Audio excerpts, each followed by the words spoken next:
जम्मू कश्मीर अपनी पार्टी के senior vice president गुलाम हसन मीर साहब जम्मू में हैं और मीर साहब अभी में हाल ही में डीडीसी चुनाव हुए हैं और लोगों की बहुत उम्मीद है कि जो नुमाइंदे चुन के आए हैं वो काम करेंगे, रूरल एरियाज़ की डेवलपमेंट होगी। हाल ही में अभी अल्ताफ़ बुखारी साहब भी प्रधानमंत्री से मिले हैं, क्या जो मुख्य मुद्दे थे उन पर अभी प्रधानमंत्री से चर्चा हुई है? तो मैंने कहा ना अभी कि ये तो बड़ी अपॉर्चुनिटी है, जब भी किसी रियासत का कोई मसला हो, प्रॉब्लम्स हो, वो प्राइम मिनिस्टर से न उठाए जाए, किसके साथ उठाए। एक अपॉर्चुनिटी मिली अपनी पार्टी के लीडरशिप को, अल्ताफ साहब को, वो प्राइम मिनिस्टर से मिले। मसलन यही 4G का इशू हमारे यूथ्स के लिए, हमारे बच्चों के लिए, हमारे प्रोफेशनल्स के लिए बड़ा है। हमने आवाज़ उठाई, प्राइम मिनिस्टर तक के सामने ये आवाज़ उठाई। और मुझे यह है कि जब भी कोई मसला हो, जब प्राइम मिनिस्टर की नॉलेज में आएगा, कुछ न कुछ उसका पॉजिटिव रिजल्ट आ ही जाएगा। जो फंड्स की बात है, जो पैकेजेस की बात है, वो साफ तौर पे देखा जाता है कि जम्मू खिते और कश्मीर खिते में जब फंड्स एलोकेट करने की बात होती है तो उसको लेकर बड़ी दिक्कत परेशानी आती है और दोनों खितों में लड़ाई रहती है। अपनी पार्टी का क्या रुख क्यों होगी? सवाल है इश्यूज का। जम्मू के लिए जो चीज़ ज़रूरत होगी, अपनी party will be fighting for that.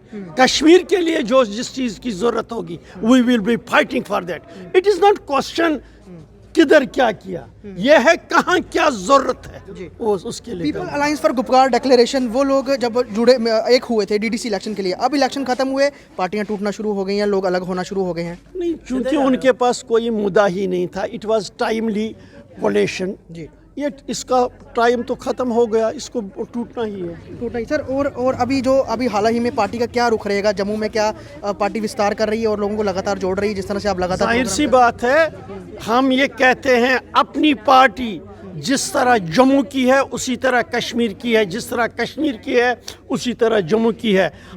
हमारा एरिया ऑफ ऑपरेशन जहां कश्मीर है वहां जम्मू भी। सर, दूसरा किसान आंदोलन को लेकर क्या कहेंगे? कल जो जिस तरह 26 जनवरी को जो देखा गया, जो पूरी घटनाक्रम हो उसको लेकर, लेकिन जो वायलेंस कल हो गई, अपनी पार्टी उसकी मजम्मत करती है। वायलेंस किसी भी सूरत में अच्छी बात नहीं है।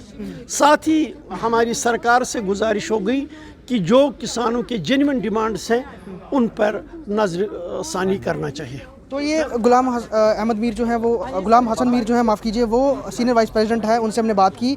साफ तौर पे हाल ही में अभी अल्ताफ़ बुखारी ने प्रधानमंत्री नरेंद्र मोदी से मुलाकात की और उम्मीद यही है कि शायद उनकी अब जो मुलाकात है आगे होम मिनिस्टर अमित शाह से भी हो। लेकिन जो मुद्दे हैं ख़ासतौर पे स्टेटहुड का हो, 4G इंटरनेट का हो, जॉब एम्प्लॉयमेंट का लेकर हो, या फिर जो फंड्स हैं उसको जम्मू खिते और कश्मीर खिते में बराबरी से लगाना, और जो प्रोजेक्ट अटके हुए हैं या फिर बाकी जो मसाइल मुद्दे हैं उन पर पार्टी ने जो है, अल्ताफ़ बुखारी जो उनके सीनियर लीडर हैं, उन्होंने तो प्रधानमंत्री से बात की है। उम्मीद यही है कि जो नया विकल्प मिला है जम्मू कश्मीर को अपनी पार्टी की तौर पर, तो साफ तौर पर अब लोग जो हैं वो इन पे जो निगाह है वो टिकाए हुए हैं कि क्या कुछ ये पार्टी लेके आती है। क्योंकि जो पिछले 70 वर्ष से पार्टियां काम कर रही थी, अब आकर वो एक एजेंडे के साथ एक होकर जो इलेक्शन लड़ रही हैं, लेकिन अपनी पार्टी जो है अभी भी अपना रुख और अपने एजेंडे के साथ ही फिलहाल जम्मू कश्मीर में काम कर रही है। वीडियो जर्नलिस्ट शर्मा के साथ ख्वाहिश पटेल, स्टेट टाइम्स जम्मू।